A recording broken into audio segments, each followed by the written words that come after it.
कुछ साल पहले एक फिल्म आई थी जिसका नाम दृश्यम था।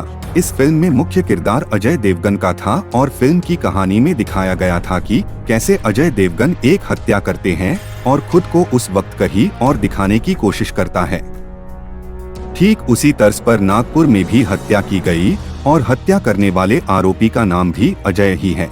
हत्या के दौरान इसने भी खुद को पुणे के एक अस्पताल में खुद को मरीज के तौर पर भर्ती दिखाया है।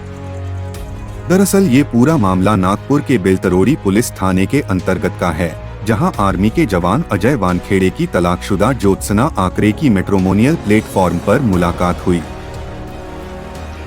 आर्मी में काम करता हुआ फार्मासिस्ट नाम अजय वानखेड़े, जो अप्रोक्सीमेटली 34 इयर्स का आदमी है, वो प्राइम सस्पेक्ट निकला।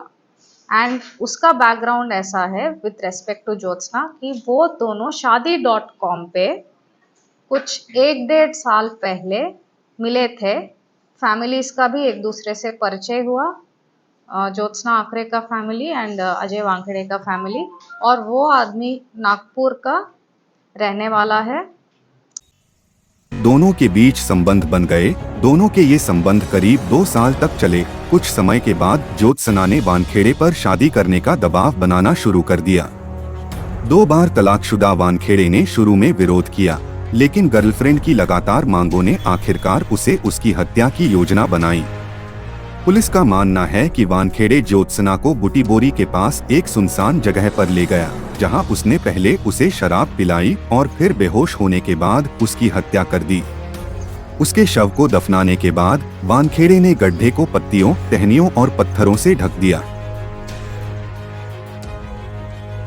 हत्या करने वाले वानखेड़े ने मृतका का फोन वर्धा रोड से गुजर रहे एक ट्रक में फेंक दिया और फिर पुणे चला गया, जहां उसने खुद को एक आर्मी अस्पताल में भर्ती दिखाया था, जबकि अजय वानखेड़े असम के आर्मी अस्पताल में फार्मासिस्ट का काम करता था।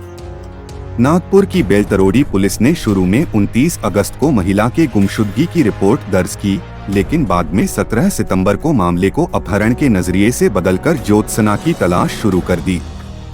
शुरुआत में पुलिस हैरान थी क्योंकि साइबर विशेषज्ञों द्वारा ट्रैक किए जाने पर ज्योत्सना का मोबाइल अलग अलग लोकेशन में दिख रहा था। अजय वानखेड़े और उसके जो फोन रिकॉर्ड्स है, उसके पास जितने भी कॉन्टैक्ट्स है, सब लड़कियों का है और बहुत कॉन्वर्जेशंस उसका ऐसा दिखाते हैं कि probably many girlfriends.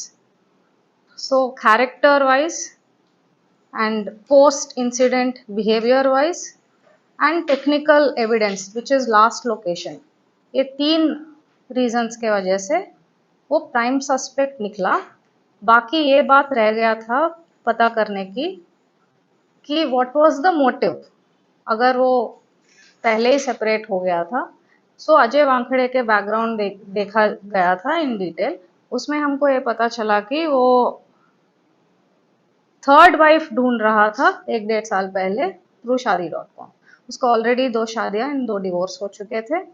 And similarly इस तरफ ज्योत्सना आकरे सेकेंड हस्बैंड के तलाश में थी थ्रू शादी.com। उसको already she was one time divorce. Beltarodi police ने वानखेड़े से पूछताछ करनी चाहिए तो उसने सेशन कोर्ट में जमानत के लिए अर्जी दी, लेकिन उसकी याचिका खारिज कर दी गई।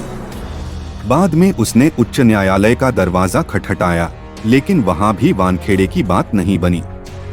इसके बाद वानखेड़े ने पुलिस के सामने सरेंडर कर दिया, लेकिन अपराध काबुल नहीं किया। पुलिस ने जब अपने तरीके से पूछताछ की तब अजय वानखेड़े ने पूरी कहानी बयां कर दी और किस तरह से अपनी प्रेमिका की हत्या की, साथ ही कहां दफनाया ये भी बताया। उसी के निशानदेही पर पुलिस ने ज्योत्सना का शव भी बरामद कर लिया है। फिलहाल अजय पुलिस की गिरफ्त में है।